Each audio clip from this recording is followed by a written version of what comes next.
Well guys, let's have a look at this. This is an old West Wings kit of a Spitfire Mark 1, 18.5 inch wingspan, 470 millimeters. I acquired it from a local modeler who says he will never get around to building it, so I've acquired it. Now the question is, which I put on the post tab on my YouTube channel, asking what do you think I should do with it? Shall I make it, oh look at that, it's nice isn't it? Shall I make it free flight rubber as intended, as nature intended, or make it radial control, or make it and or radial control and round the pole, or just round the pole? So we've got a bit of white tissue. Oh, got some stickers.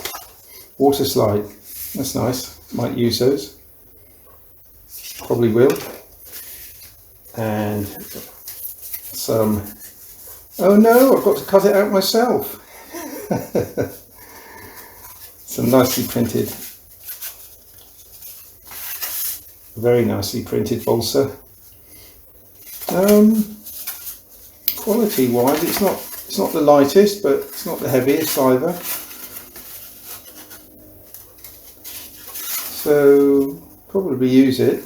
If I make it rubber though, I'm going to have to sand it down to make it a lot lighter, because weight is the enemy on warplanes in this period, and in any plane. Fairly scoopy propeller, isn't it? Top of the wheels, a short piece of rubber which wouldn't get it out your hand, it'd be so weak. Some nice stringer material.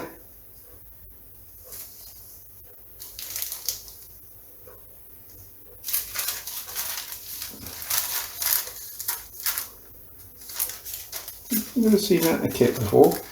Is it just to look after the balsa wood, or is it they plan to build on it? Anyway, talking of plans, oops, hang on a minute, got something sticky down it. This is a kitchen worktop after all. Let's have a look. Say 18.5 inch wingspan, so not the biggest model. West Wings was a local company that went out of business a long time ago, unfortunately. Quite heavy construction on the tailplane. Look at the size of that T1. Could lose a lot of wood out of that without sacrificing strength. Very basic kit. Won't take much to build, but it will build up into a very nice aeroplane. I'm very tempted just to make it free flight rubber. I'm also very tempted to make it radial control. It will be fast as a radial control model. Ailerons up here, elevators, save a bit of weight, go without a rudder. These aircraft usually require a lot of nose weight. Where are they showing CG?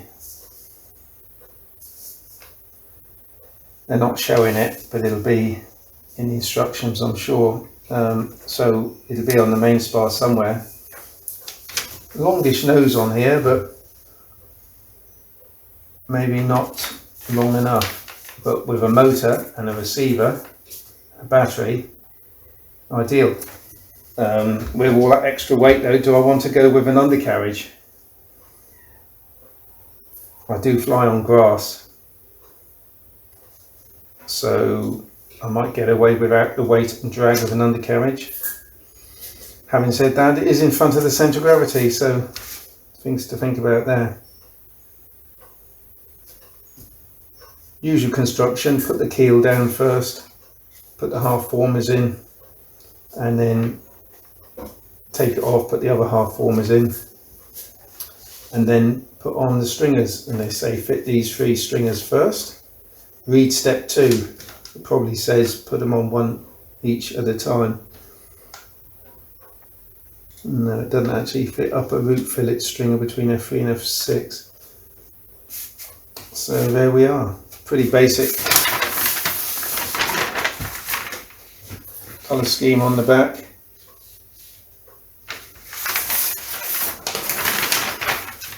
basic aeroplane.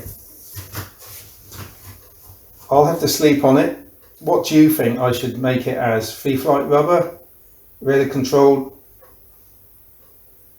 or because if I do it radar controlled, I can also fly it radar controlled around the pole, or just ordinarily radar controlled, or just around the pole.